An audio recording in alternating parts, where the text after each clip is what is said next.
नमस्कार विद्यार्थी मित्रांनो, मी सावित्रीबाई फुले शिक्षण प्रसारक मंडळ संचलित श्रावणलाल मोदी प्राथमिक विद्यालयातील सहशिक्षिका श्रीमती हिवराळे SD, वर्ग 4, विषय मराठी.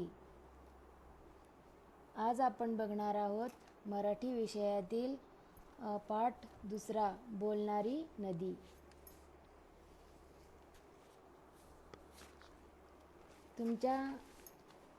तुमच्यासारखी 4थीच्या वर्गात शिकणाऱ्या लीला नावाच्या मुलीवर हा पाठ आधारित आहे. 4थीत शिकणाऱ्या खोडकर लीलाला बर्फाचा गोळा खायचा असतो. शाळा बुडवायची असते. नदीने परवानगी दिली असा बहाणा करून ती या खोड्या करते. तिची आई, ताई, आजी व मामा तिची खोडी तिच्यावर कशी उलटवतात त्याची ही मजेशीर गोष्ट आहे. ती आपण सविस्तरपणे पाहू आणि या पाठात आलेले कठीण शब्दसुद्धा आपण बघू आणि शेवटी या पाठात काय तात्पर्य आहे, याचा सारांश काय आहे, या पाठाचा उद्देश काय आहे हे आपण शेवटी बघू. बघा, लीलाचे कुटुंब. एक होती मुलगी, तिचे नाव लीला. होती ती 4थीत आणि होती भारी खोडकर. लोकांना त्रास द्यावा असे तिला नाही वाटायचे, पण तिला खोड्या काढण्याची भारी हौस. स्वतःच्या मनात येईल ते करायची तिला इच्छा असायची. त्यासाठी मजेशीर युक्त्या शोधायची. तिचे घर होते गावाच्या एका टोकाला. तिच्या घराच्या मागील वावराच्या बाजूला थोडेसे चालत गेले की नदी होती. बघा, लीला नावाची एक मुलगी होती आणि ती 4थ्या वर्गात शिकत होती, पण तिला खोड्या करण्याची फार सवय होती. तिला मज्जा वाटायची खोड्या काढायला आणि तिला स्वतःच्या मनात येईल त्या इच्छेप्रमाणे आपण वागायला पाहिजे असं तिला वाटायचं आणि तिला त्या पद्धतीच्या मजेशीर युक्त्याही शोधायला आवडायचं. आणि बघा, तिच्या घराच्या जवळच म्हणजे घराच्या पाठीमागेच शेती होती आणि त्या शेतीच्या बाजूला थोडेसे चालत गेले की एक नदी होती. बघा, लीलाचं कुटुंब दाखवलेलं आहे या चित्रामध्ये. तिची ताई, आजी, माई आणि आई आणि ती त्यांच्याशी कशी गप्पा ते आणि एक बर्फाचा गोळ्याचं चित्र सुद्धा दाखवलेलं आहे. बघा, ते तिला फार खावंसं वाटतं. बर्फाचा गोळा. एक दिवस लीलाला बर्फाचा गोळा खावासा वाटला. आई म्हणाली नको खाऊ, ताई म्हणाली नको खाऊ, माई म्हणजे तिची आजी म्हणाली लीला ग लीला, नको खाऊ गोळा, दुखेल तुझा गळा, सगळं पाणी होईल नाकात गोळा. बघा, तिची ताई सुद्धा तिला म्हणाली की बर्फाचा गोळा खाऊ नकोस आणि तिची आई सुद्धा तिला म्हणाली की बर्फाचा गोळा खाऊ नकोस. पण लीलाची आजी बघा, लीलाच्या आजीने किती छान छोटीशी कविता रचली आणि त्या कवितेद्वारे आपल्या नातीला ती बर्फाचा गोळा खाल्ल्याने काय होतं, कोणता परिणाम होतो, ती त्या एका छोट्याशा कवितेद्वारे आपल्या नातीला किती सुंदर शब्दात समजवते. बघा, ती म्हणते लीला ग लीला, नको खाऊ गोळा. बघा, जर तू गोळा खाल्लास तर काय होईल, सगळं पाणी तुझ्या नाकात गोळा होईल म्हणजे तुला सर्दी होईल, म्हणून तू तो बर्फाचा गोळा खाऊ नकोस, अशी तिची आजी तिला एका सुंदर काव्यरचनेमध्ये तिला समजवते. लीलाला सुचलेली युक्ती. बघा, आता काय करावे बरे, लीला विचार करू लागली. तिला एक युक्ती सुचली. ती नदीकडे गेली. नदीला म्हणाली नदी ग नदी, पण नदी बोलणार कशी? मग ती स्वतःशीच म्हणाली बोल ग लीला. मग लीला म्हणाली नदी ग नदी, लीलाला खायचाय बर्फाचा गोळा, पण माई म्हणाली दुखेल गळा, खाऊ का नको? पण नदी कशी बोलणार? परत लीलाच म्हणाली मग खा की, पळत जा आणि पटकन खा. लीला म्हणाली अगं, पण तुझं कसं ऐकू? ताई म्हणाली नको खाऊ, आई म्हणाली नको खाऊ, माई म्हणाली नको खाऊ, पण नदी कशी बोलणार? परत लीलाच बोलली, म्हणाली अगं, ताईपेक्षा मोठी आई, आईपेक्षा मोठी माई, पण माईपेक्षाही मोठी मी, नदीबाई माझं ऐक बरोबर. बघा, लीला स्वतःशीच बोलत असते. नदी बोलते का कुणाशी? पण लीला असा आभास निर्माण करते की जणू काही ती नदीच तिला बोलते आणि ती स्वतःच बोलत असते. बघा, तिच्या आईने सुद्धा तिला सांगितले की बर्फाचा गोळा खायचा नाही, आणि तिच्या मोठ्या ताईने सुद्धा तिला सांगितले की बर्फाचा गोळा खायचा नाही, आणि आजीने तर किती सुंदर काव्य रचनेत तिला सांगितलं की बर्फाचा गोळा खायचा नाहीस. पण लीलाला तो खायचाच असतो, म्हणून ती काय करते, त्यांच्या घरापाठीमागे शेताजवळ जी एक नदी असते त्या नदीकडे जाते आणि ती नदीशी बोलते. जणू काही नदीच तिच्याशी बोलत आहे. लीला स्वतःच बोलते आणि आपल्याला भासवते की नदी तिला बोलत आहे आणि ती खूप खुश होते. तिला वाटतं की नदी माझ्याशी बोलतीये. ती नदीला सांगते की मला बर्फाचा गोळा खायचा आहे आणि स्वतःच म्हणते की मी ताईपेक्षा मोठी आणि आईपेक्षा माईपेक्षा सुद्धा मी मोठी आहे. असं कोण म्हणते? नदीबाई. आणि हे उद्गार कोण काढते? लीलाच. आणि मग म्हणते मी सगळ्यांपेक्षा मोठी आहे, मी नदीबाई आहे आणि माझं ऐक आणि जा तू बर्फाचा गोळा खा. लीला व बर्फाचा गोळा. लीला पळत बर्फवाल्याकडे गेली. गोळा खाऊन परत आली. तिला बोलणारी नदी खूप आवडली. ताई, आई, माई यांच्यापेक्षा मोठी नदीबाई. तिची परवानगी मिळाली की आपण हवे ते करू शकतो असे तिला वाटले. एक दिवस लीलाला आला कंटाळा. तिला वाटले बुडवावी शाळा. तिने ताईला विचारले. ताई म्हणाली नको बुडवू शाळा. आई म्हणाली नको बुडवू. माई म्हणाली लीला ग लीला, आला जरी कंटाळा, बुडवू नको शाळा, शिकून सवरून होशील सुखी माझ्या बाळा. बघा, लीला जेव्हा नदीकडे विचारायला जाते की मला बर्फाचा गोळा खायचा आहे, पण मला ताई, आई, माई या मला तिघी बर्फाचा गोळा खाऊ देत नाही, पण मला बर्फाचा गोळा खायचा आहे. आणि ती नदीशी बोलते. जणू काही नदीच तिच्याशी बोलते आणि नदीची परवानगी घेऊन ती पळत पळत बर्फवाल्याकडे जाते आणि तो गोळा खाऊन परत येते. मग तिला बघा, ती बोलणारी नदी खूप आवडली. नदी प्रत्यक्षात बोलली होती का तिच्यासोबत? तीच नदी सोबत बोलली आणि नदी बोलत आहे असं ती स्वतःच बोलली आणि स्वतःच मनाची तयारी करून स्वतःच बर्फवाल्याकडे जाते आणि बर्फाचा गोळा खाते. आणि काय विचार करते ती? ताई, आई, माई यांच्यापेक्षा मोठी कोण आहे? नदीबाई. आणि तिची परवानगी मिळाली तर आपण हवे ते करू शकतो असे लीला समजते. आणि बघा, एक दिवस काय होतं, तिला शाळेत जाण्याचा कंटाळा येतो. तुम्हाला पण येतो की नाही? तसाच लीलाला सुद्धा आज शाळेत जाण्याचा खूप कंटाळा आलाय. आणि मग ती बघा काय करते, तिच्या ताईला विचारते. मग ताई काय म्हणते? शाळा बुडवायची नाही. मग आईला पण विचारते. आई पण तिला तेच म्हणते की शाळा बुडवायची नाही. आणि मग शेवटी ती माईला विचारते. माई म्हणजे कोण? लीलाची आजी. मग लीलाची आजी बघा किती सुंदर पुन्हा काव्यरचना करते. लीला ग लीला, आला जरी कंटाळा, बुडवू नको शाळा, शिकून सवरून होशील सुखी माझ्या बाळा. बघा, ती किती छान म्हणते की जर तुला कंटाळा आला असेल तरी सुद्धा शाळा बुडवू नकोस. जर तू शिकलीस तर खूप मोठी होशील आणि तू आयुष्यात सुखी होशील, म्हणून शाळा बुडवू नकोस. जरी कंटाळा आला असेल तरी शाळेत. बघा, नदीजवळ लीला उभी असलेली आहे. बघा या चित्रामध्ये तिचं घर आहे आणि त्या घराच्या पाठीमागे खूप सगळी मोकळी जागा आहे. तिथे शेती आहे आणि त्या शेतीच्या पलीकडे एक नदी वाहताना दिसत आहे आणि तिथे त्या नदीच्या अलीकडे लीला उभी राहिलेली दिसते आणि ती लीला त्या नदीशी कशी बोलते बघा. नदी दिसते ना तुम्हाला सगळ्यांना? ती नदी प्रत्यक्षात लीलाशी बोलते का?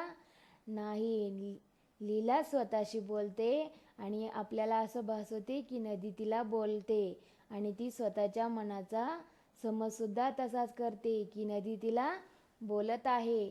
अशा उद्देशाने ती नदीजवळ उभी राहून बघा नदीशी कशा गप्पा नदीसोबत बोललेली लीला बघा. लीला चिडली. कुणीच कशी शाळा बुडवू देत नाही.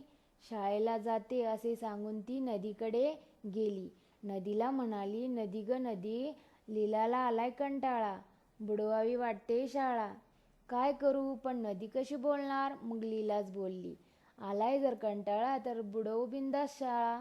बघा, सगळे जेव्हा लीलाला म्हणाले, ताई, आई, माई, सगळे जेव्हा म्हणाले की शाळा बुडवू नकोस, आजी म्हणते जर तू शाळा शिकलीस तर खूप मोठी होशील. आणि या सगळ्या गोष्टींचा लीलाला खूप राग येतो, ती चिडते. आणि मग बघा, कुणी सगळेच मला म्हणताय की शाळा बुडवायची नाही. मग ती काय करते बघा, शाळेला जाते अशी सांगून ती नदीकडे जाते. आणि मग पुन्हा नदीशी ती बोलते बघा.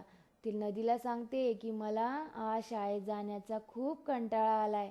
आणि मग नदी बोलणार का तिच्याशी? नाही. मग लीला स्वतःशी बोलते पुन्हा, आला असेल जर कंटाळा तर बुडव बिंदास शाळा. स्वतःच बोलते आणि स्वतःच्या मनाचा समज करून घेते की तिला नदी बोलत आहे. आणि ताई, आई, माईपेक्षा मोठ्या नदीबाईने परवानगी दिली म्हटल्यावर लीला शाळेला गेली नाही. दिवसभर नदीकाठी वावरात खेळत राहिली. संध्याकाळी घरी आली. तिची ताई तिच्या शाळेत 7वीत शिकत होती. लीलाने शाळा बुडवल्याचे तिला कळले होते. तिने आई आणि माईला पण सांगितले होते. त्या तिघींना लीलाची बोलणारी नदी पण माहीत झाली होती. त्या तिघींनी लीलाची गंमत करायचे ठरवले.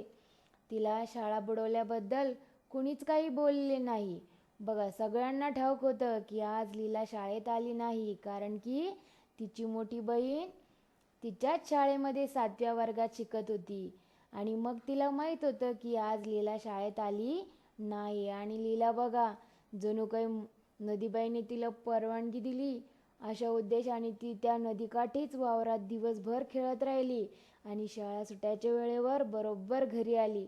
हे तिच्या बहिणीने आईला आणि माईला अगोदरच सांगितले. त्यांना तिघींना पण माहीत होतं की लीलाने आज शाळा बुडवलेली आहे, पण त्याबद्दल तिला कुणीच बोलत नाही. त्यांना तिची बोलणारी नदीसुद्धा माहीत झाली होती, पण त्यांनी पण तिची गंमत करायचे ठरवले आणि तिने शाळा बुडवली त्याबद्दल तिला कुणीच विचारत नाही आणि रागवत सुद्धा नाही. भोला मामा. बघा, काही दिवसांनी आला भोला. भोला म्हणजे लीलाचा मामा. भोला मामा नेहमी खाऊ घेऊन यायचा. त्या दिवशी नेमकी लीला शाळेत निघाली तेव्हा तिचा मामा आला. लीलाला खूप आनंद झाला. काय खाऊ आणलास, तिने विचारले. बघा, एक दिवस काय होतं, लीलाचा मामा येतो आणि त्यावेळेला नेमकी लीलाची शाळेत जाण्याची वेळ असते आणि ती शाळेत जायला निघालेली असते.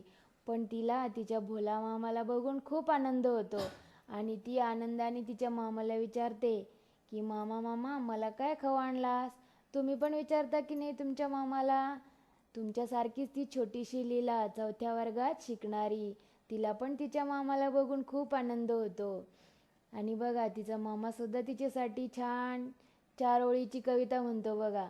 लीला ग लीला माझ्या लाडक्या बाळा, खाऊ म्हणून आणलेत बदामी पेढे 16.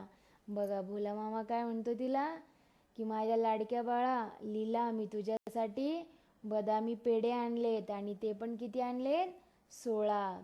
असा तिचा मामा पण तिला बघून खूप आनंदी होऊन तो पण तिच्याशी छान काव्यरचनेमध्ये बोलतो आणि तिला सांगतो की मी तुझ्यासाठी बदामी 16 पेढे आहेत. बदामी पेढ्यासाठी खुश झालेली लीला. बघा, 16 पेढे ते पण बदामी. लीला एकदम खुश झाली. पण शाळेला जायला उशीर होत होता म्हणून ती पळाली. संध्याकाळी आल्याबरोबर मी पेढे खाणार, लीला ओरडतच गेली. शाळेत दिवसभर तिच्या डोळ्यासमोर पेढे नाचत होते. पेढे कुठे आहेत, लीलाने आल्याबरोबर विचारले. आई म्हणाली शिंकाळ्यावरच्या बुटीत डब्बा ठेवलाय बघ. लीलाने स्टूल घेऊन डब्बा काढला. उघडून पाहते तर डब्बा सगळा रिकामा. आई, यात तर एक पण पेढा नाही, लीला ओरडली. लीलाचे ओरडणे ऐकून आईला नवल वाटले. आई म्हणाली, अगं असं कसं होईल. तिने ताईला हाक मारली. नीला, ए नीला. काय ग आई? नीला परसातून पळत आली. अगं पेढे कुठे गेले? आईने विचारले.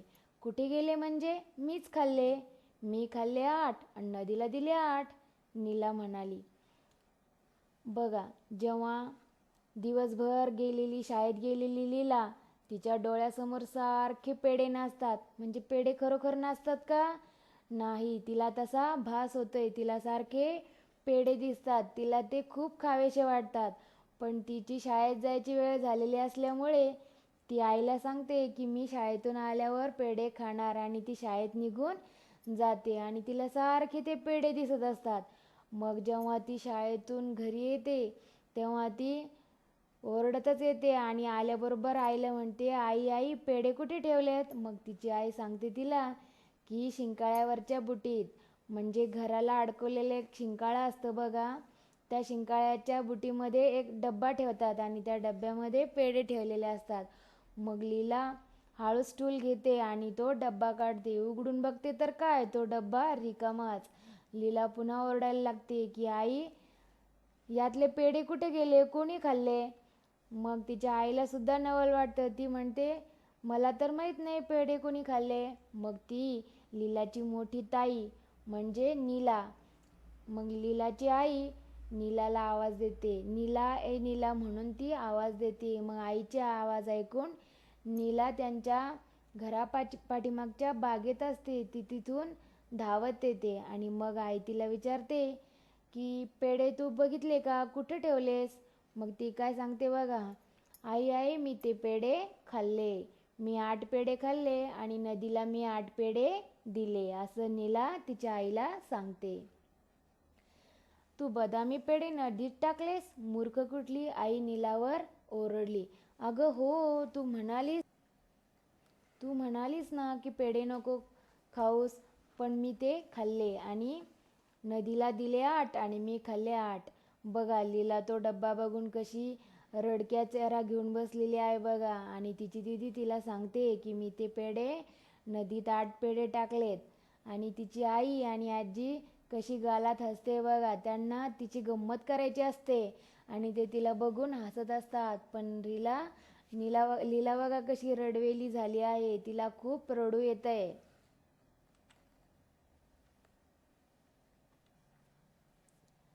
नीलाला नदी बोलली. पेढे नको खाऊ, माई म्हणाली. पेढे नको खाऊ. मग मी नदीबाईला विचारलं. नदी म्हणाली, नीला ग नीला, पेढे आहेत 16, तू घे 8, मला दे 8. अगं पण नदी कशी बोलेल? माई अन आई एकदम म्हणाल्या. कशी म्हणजे? लीलाशी बोलते तशीच, नीला म्हणाली.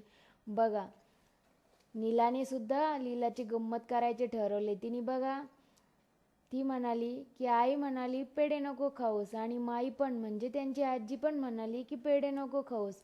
मग मी नदीबाईकडे गेले आणि नदीबाईला म्हणाले की नीला ग नीला, पेढे आहेत 16, तू घे 8 आणि मला दे 8, अशी नदीसुद्धा मला म्हणाली. अगं पण नदी कशी बोलेल, अशी आई आणि माई तिला एकदम म्हणाल्या. पण मग बघा, नीला म्हणाली की लीलाशी जशी नदी बोलते तशीच ती माझ्याशी सुद्धा बोलली.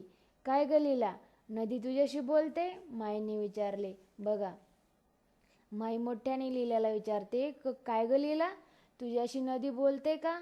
अगं माई, तीच तर लीलाला गोळा खायला सांगते, शाळा बुडवायला सांगते. हो की नाही ग लीला? नीला मध्येच बोलली. बघा, लीलाची आजी जेव्हा लीलाला विचारत असते की तुझ्यासोबत नदी बोलते का ग, पण बघा मध्येच नीला बोलते आणि ती सांगते की हो बोलते. तीच तर सांगते हिला की बर्फाचा गोळा खा, शाळा बुडव, हे सगळं ती लीलाला सांगत असते. लीला आता चिडली. बघा, लीला आता खूप चिडलेली होती. तिला खूप राग आला होता. तिची खोडी तिच्यावरच उलटली होती. आता काय करावे बरे? तिने थोडा विचार केला आणि म्हणाली, ताई, आई, माई, समजलं ग बाई, नदीशी बोलायला आता जाणार नाही. बघा, तिच्या ताईने कशी तिची गंमत केली. तिची ताई काय करते, स्वतः नदीकडे जाते आणि काय सांगते घरातल्यांना की मी 8 पेढे खाल्ले आणि नदीला 8 पेढे दिले. नदी माझ्याशी बोलली आणि नदी म्हणाली की तुझ्याकडे 16 पेढे आहेत, तर तू 8 पेढे खा आणि मला 8 पेढे दे. हे ऐकून तिची आई आणि आजी तिला विचारतात की नदी कशी काय बोलली तुझ्याशी? तर ती काय सांगते की जशी ती लीलाशी बोलते तशीच ती माझ्याशी सुद्धा बोलली. हे ऐकून लीला खूप चिडते, तिला खूप राग येतो आणि मग बघा तिला कळतं की आता हे सगळे मला रागवणार, मला बोलणार, माझी खोडी माझ्यावरच उलटली. म्हणून ती काय म्हणते बघा, आता मला समजलं, मी नदीशी बोलायला जाणार नाही.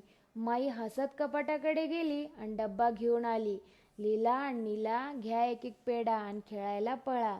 बघा आजी काय करते, हसत हसत कपाटाकडे जाते आणि कपाटात जो डब्बा ठेवलेला असतो पेढ्याचा तो ती घेऊन येते आणि दोघीही बहिणीला एक एक पेढा देते आणि त्यांना म्हणते एक एक पेढा घ्या आणि खेळायला जा.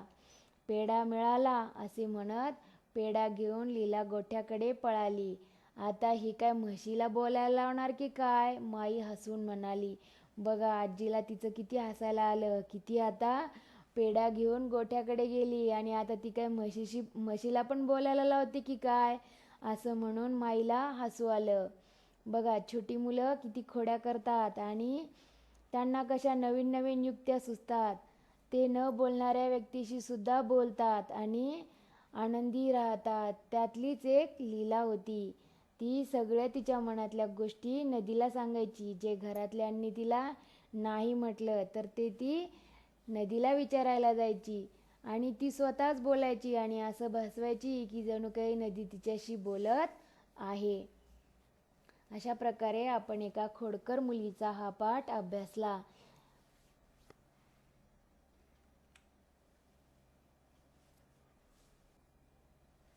आता आपण पुढच्या पाठामध्ये आम्ही संवाद करतो हे बघणार आहोत. धन्यवाद.